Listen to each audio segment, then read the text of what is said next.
Hello friends, അപ്പോൾ നമുക്കിന്നൊരു mini vlog കണ്ടാലോ? അപ്പോൾ ഗൈസ്, ഇപ്പോൾ നമ്മളുള്ളത് ബേക്കൽ ക്ലബ്ബിലാണേ.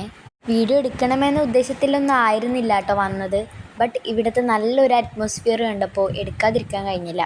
ഇവിടെ നിറയെ മരങ്ങളായതുകൊണ്ട് നല്ല തണുപ്പാട്ടോ. ഇവിടെ സൈഡിലായിട്ട് തന്നെ ഒരു നല്ല പുഴയും ഉണ്ട്. ആദ്യം തന്നെ പറയാലോ ഗൈസ്, എത്ര പേര് ഇവിടെ പോയിട്ടുണ്ട് നിങ്ങൾ കമൻറ്റിലൂടെ പറയണേ.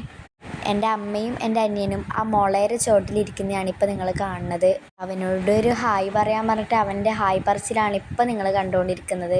ഈ പുഴേനെ നിങ്ങൾക്ക് വ്യക്തമായി കാണൂലേ ഈ ഗ്രിൽസൊക്കെ ഇട്ടുകൊണ്ട്. അതുകൊണ്ട് ഞാൻ കുറച്ച് മുകളിൽ നിന്നാണ് വീഡിയോ എടുക്കുന്നത്. കണ്ടിട്ട് അത്യാവശ്യം നല്ല വലിയ പുഴയും നല്ല ആഴമുണ്ട് എന്നൊക്കെ തോന്നുന്നു. ഈ കമ്പി ആവട്ടെ ജാമ്പവാൻ്റെ കാലത്ത് ഉണ്ടാക്കിയ പോലെയുണ്ട്. പിന്നെ എൻ്റെ അനിയനെ കൊണ്ട് ഒരു ഫോട്ടോ എടുപ്പിക്കുന്നുള്ള തത്രപ്പാടാണ്. അവന് പിന്നെ വെള്ളം കണ്ടാൽ പിന്നെ ഇരുത്തൊന്നുമില്ല കേട്ടോ.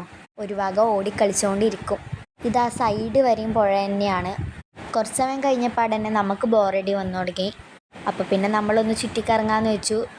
നല്ല ഉച്ച സമയത്തായിരുന്നു കേട്ടോ ഗൈസ് പോയത്. ഇവിടുത്തെ ഈ ഗാർഡനൊക്കെ നോക്കി എന്ത് രസമാണ്. വന്നത് എന്തിനാണെന്നറിയോ? എൻ്റെ അച്ഛൻ്റെ എന്തോ ഒരു ആവശ്യത്തിനായിരുന്നു. ഇത് നിങ്ങൾ കണ്ടോ ഗൈസ്, ഒരു മിനി ഹോം എന്ന് തന്നെ വേണമെങ്കിൽ പറയാം.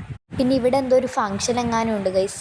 സത്യം പറയല്ല ഗൈസ്, നല്ല റിലാക്സ് ആന്നിട്ട് ഇവിടെ ഇരുന്നാൽ. സമയം പോണതേ നമുക്കറിയില്ല. പിന്നെ ഗൈസ് അവിടെ നിന്ന് ഞാനും ഒരു ഫോട്ടോ ഒക്കെ എടുത്തു കേട്ടോ. എൻ്റെ എവിടെ പോയാലും ഇങ്ങനെ ഓടിക്കളിച്ചുകൊണ്ടേയിരിക്കും. ഗൈസ് പണ്ട് ഇവിടെ ഈ കൂട്ട് നിറയെ എമു ഒക്കെ ഉണ്ടായിരുന്നു. ഇപ്പോൾ വെറും ഒറ്റൊരു ഗിനിക്കോഴി മാത്രമേ ഉള്ളൂ കേട്ടോ. ഞാൻ ആദ്യം ടർക്കി എന്നാണ് വിചാരിച്ചത്. കണ്ടോ ഗൈസ്, ഒഴിഞ്ഞ പക്ഷിക്കൂട്. നല്ല ചൂടല്ലേ, അതുകൊണ്ട് ഒരു മിറാൻഡിയും കുടിച്ചു. ടാറ്റാ.